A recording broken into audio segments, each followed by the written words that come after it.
શ્રી ગણેશાય નમઃ। મિત્રો સૌ વાલા ભક્તોને મારા જય શ્રી કૃષ્ણ। આજનો અધિક માસ અને પુરુષોત્તમ માસ કહેવાય છે કે અધિક માસમાં કરેલું જપ તપ દાન પુણ્ય એ અનેક ગણું ફળ આપનારું છે આપણને।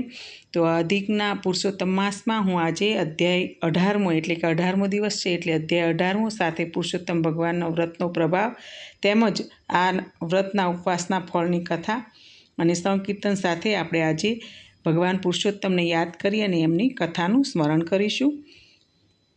તો અધ્યાય 18મો પુરુષોત્તમ વ્રતનો પ્રભાવ અને ઉપવાસના ફળની કથા। સૂત પુરાણે બોલ્યા, હે મુનિ શ્રેષ્ઠો, સુદેવ અને તેની પત્ની ગૌતમી પોતાના મૃત બાળકને ખોળામાં લઈને કલ્પાંત કરવા લાગ્યા અને લાંબો સમય ત્યાં જ બેઠા રહ્યા। એટલામાં ચોમાસું ન હોવા છતાં અચાનક વરસાદ તૂટી પડ્યો। ચારે દિશાઓમાં અંધકાર છવાઈ ગયો। પવન જોરદાર ફૂંકાવા લાગ્યો। વીજળીના ચમકારા થવા લાગ્યા। 1 માસ સુધી સતત વરસાદ વર્ષા કર્યો। સુદેવ અને ગૌતમી કંઈ પણ ખોરાક લીધા વગર ત્યાં જ બેસી રહ્યા। પુત્ર શોકમાં બંને ગરકાવ હતા। ભાગ્યવશાત જે દિવસથી વરસાદ શરૂ થયો એ દિવસથી પુરુષોત્તમ માસ શરૂ થયું હતું।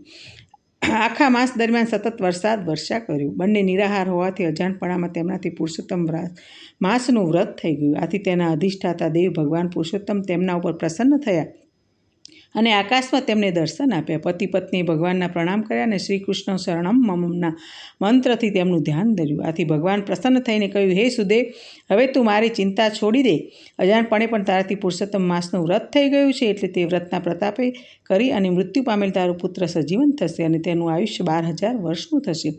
તને માર્કંડેય મુનિએ રઘુરાજાને કહેલ કથા કહી સંભળાવું છું। પૂર્વકાળમાં ધનુશર્મા નામે એક ઋષિ થઈ ગયો। તેણે 12,000 વર્ષનું ઉગ્ર તપ આદરી આ નમર પુત્રની ઈચ્છા રાખી હતી। તેના તપથી પ્રસન્ન થઈ દેવોએ તેને વરદાન માંગવા કહ્યું। ત્યારે ધનુશર્માએ પોતાના અમર પુત્ર મળે તેમ કહ્યું। આથી દેવોએ જણાવ્યું, હે મુનિ, તમે જે માગો છો તેવું હજુ સુધી ક્યાંય બન્યું નથી। અમરત્વ કોઈને પ્રાપ્ત થતું નથી, માટે બીજું કંઈ માગો। ધનુશર્માએ કહ્યું, આમ સામે જે પર્વત દેખાય છે તે જ્યાં સુધી અસ્તિત્વ ધરાવે ત્યાં સુધી મારો પુત્ર જીવતો રહે તેમ કરો। દેવોએ તથાસ્તુ કહ્યું। સમય જતાં ધનુશર્માની પત્નીએ દેવાંશી પુત્રને જન્મ આપ્યો।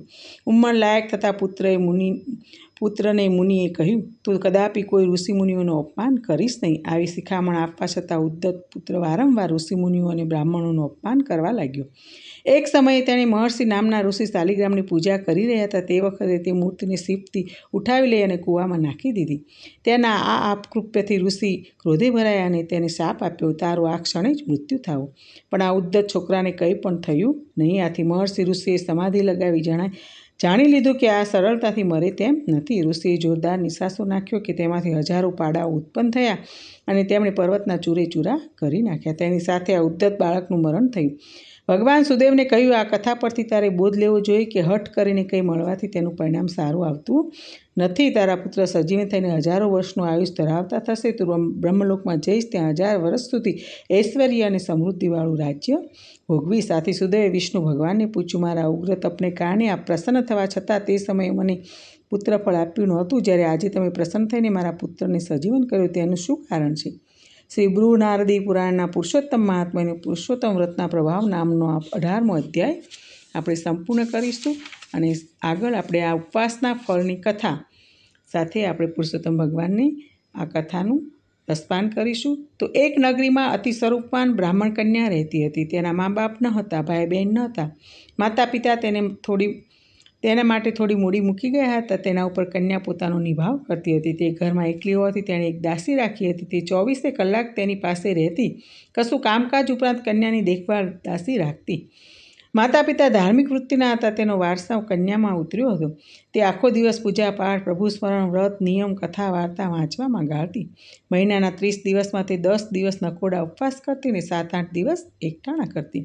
એવામાં પુરુષોત્તમ માસ આવ્યો। બ્રાહ્મણ કન્યાને પુરુષોત્તમ માસનું વ્રત લીધું। તે રોજ સવારે નદીએ સ્નાન કરવા જાય, કાંઠા ગોરમાનું પૂજન કરે, કથા વાર્તા સાંભળે, ઉપવાસ કરે અને આખો દિવસ પ્રભુ ભજન કરે। દાસી તેનું કામકાજ કરે અને સવાર સાંજ ભરપેટ ખાય।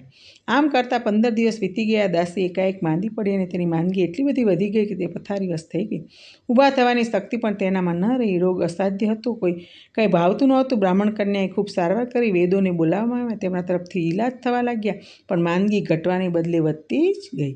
દિવસે દિવસે તેનું શરીર દુબળું થતું ગયું, આંખો નિસ્તેજ થતી ગઈ।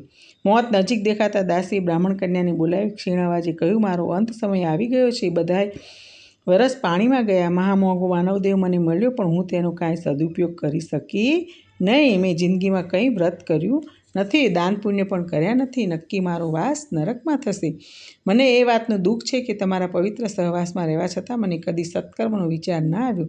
હે બહેન, મને મુક્તિ મળે એવું કંઈક કરો. આ સાંભળી બ્રાહ્મણ કન્યાને આશ્વાસન આપતા કહ્યું, હે દાસી, જીવ માત્રને પોતાના કર્મનું ફળ ભોગવવું પડે છે. આવા કર્મનું ફળ સારું મળે છે. હવે શોક કરવો નકામો છે. અંત સમયે તમને આ સંતાપ થઈ રહ્યો એ પણ સારું છે. આથી કદાચ તારી સદગતિ થાય.